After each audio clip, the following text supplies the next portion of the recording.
लोहारी गांव से विस्थापितों के लिए जो जमीन मांग रहे थे, उन जमीन के बदले जमीन को जहाँ लोहारी वो गांव लोहारी है जो जी लोहारी जो लखवाड़ ब्यासी डैम था उसमें धरनारत एक हमारे वकील साहब थे जो हमें संज्ञान में आया है, उनके बारे में आप थोड़ा विस्तार से बताइए। ये आंदोलन चल रहा है और संघर्ष चल रहा है काफ़ी दिनों से, शायद 17 दिनों से पिछले से संघर्ष चल रहा है। 120 दिन से लगातार संघर्ष चल रहा है, कोई सुनवाई नहीं हो रही। और वो विस्थापित जो लोग हैं वो कह रहे हैं हमें ज़मीन के बदले ज़मीन दी जाए, हम कहाँ कारोबार करेंगे, कहाँ खेती करेंगे, और सब गाँव के लोग हैं। और उसमें आंदोलनरत हमारे 17 लोग गिरफ्तार हुए हैं। और धाराएँ कौन सी हैं? 107, 116 और 151 CRPC की धाराएँ बेलेबल ऑफेंस है। बेल आपको तुरंत दे देनी चाहिए, क्योंकि ऐसे मारपीट का झगड़ा का कोई ऐसा केस नहीं है। और आप अगर बॉन्ड भी लेंगे तो आपने 25,000 रुपये के लिए ऑर्डर कर दिए हैं तो आप वहीं पर्सनल बॉन्ड लेकर मैं छोड़ देते। लेकिन आपकी गुंडागर्दी, शासन प्रशासन की इतनी गुंडागर्दी चल रही है कि आपने एक हमारे वकील साथी जो कानून के ज्ञाता है उनको भी 17 लोगों उनको भी आपने गिरफ्तार करके जेल में भेज दिया है। पर्सनल बॉन्ड लेके कल से घूम रहे हैं, जमानती लेके कल से घूम रहे हैं। कोई रिसीव करने वाला नहीं, ना कोई SDM है, कोई दस्तखत करने को तैयार नहीं। जिन बड़े अधिकारी से बात करते हैं कहते हैं प्रधानमंत्री जा रहे हैं, तब तक छोड़ेंगे नहीं जब तक प्रधानमंत्री। कानून बाद में, पहले हमारी अपनी व्यवस्थाएं हैं। ये कानून का उल्लंघन है। आप बेलेबल ऑफेंस में, हमारा कॉन्स्टिट्यूशनल राइट है, आप इसे वायलेट कर नहीं सकते, कोई नहीं कर सकता, चाहे DM हो चाहे प्रधानमंत्री जी हो, किसी को कोई राइट नहीं है कि ऐसा कॉन्स्टिट्यूशन वायलेशन करें। सर, ये बार एसोसिएशन इस बारे में क्या प्रक्रिया अपनाएगी अगर जो आपके एडवोकेट नरेश चौहान जी उसमें ये बार एसोसिएशन का, क्योंकि हमारे अध्यक्ष जी आज नैनीताल गए हुए हैं, हाईकोर्ट गए हुए हैं किसी काम से, उनके आने के बाद डिसीजन लिया जाएगा।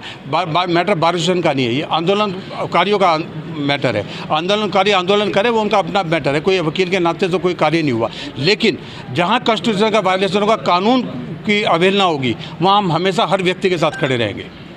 सर, आपको लगता है कि इसमें जो शासन है वो कोई कार्रवाई नहीं करना चाह रहा है? इंटेंशन है उनकी। अगर हमने पर्सनल बॉन्ड दे दिया है तो आप हमें छोड़ क्यों नहीं रहे? हमने जमानतनामे दे दिए बेलेबल ऑफेंस में, क्यों नहीं आप हमें छोड़ रहे? क्यों नहीं SDM साहब है? SDM नहीं है तो किसी और को भेजें। आप तो क्यों नहीं छोड़ेंगे? आप 3-3 दिन तक हवालात में रखेंगे इसलिए कि प्रधानमंत्री जा रहे हैं।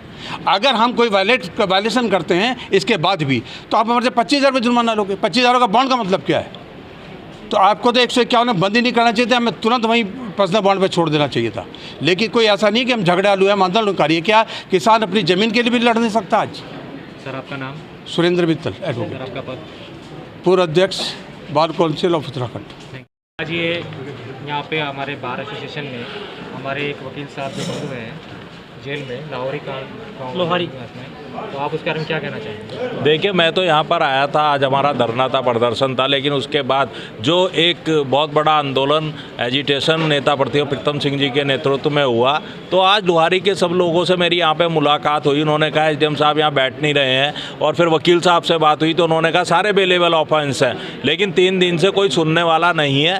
तो ये इंटेंशनली ये काम हो रहा है कि वकील साहब ने कहा है कि कानून, इस देश के अंदर कानून से ऊपर कुछ नहीं है। और वकील साहब ने बताया कि भाई जो धाराएं लगी हुई हैं वो बेलेबल है। तो अगर SDM साहब यहाँ पर नहीं है, उन्हें कोई बहुत बड़ी व्यवस्था करनी है तो किसी को यहाँ पर लगाएं, किसी की ड्यूटी लगाएं। अब किसी को कानून में तुरंत जमानत देने की व्यवस्था है तो उसे 3 दिन, 4 दिन, 5 दिन आप जेल में अगर उसे रखेंगे तो उसके उस समय का क्या प्रतिपूर्ति आप करेंगे? जो ज़बरदस्ती उनकी प्रताड़ना आप जेल में रख कर रहे हैं, ये तो कोई बात नहीं हुई, तानाशाही होगी है साफ साफ।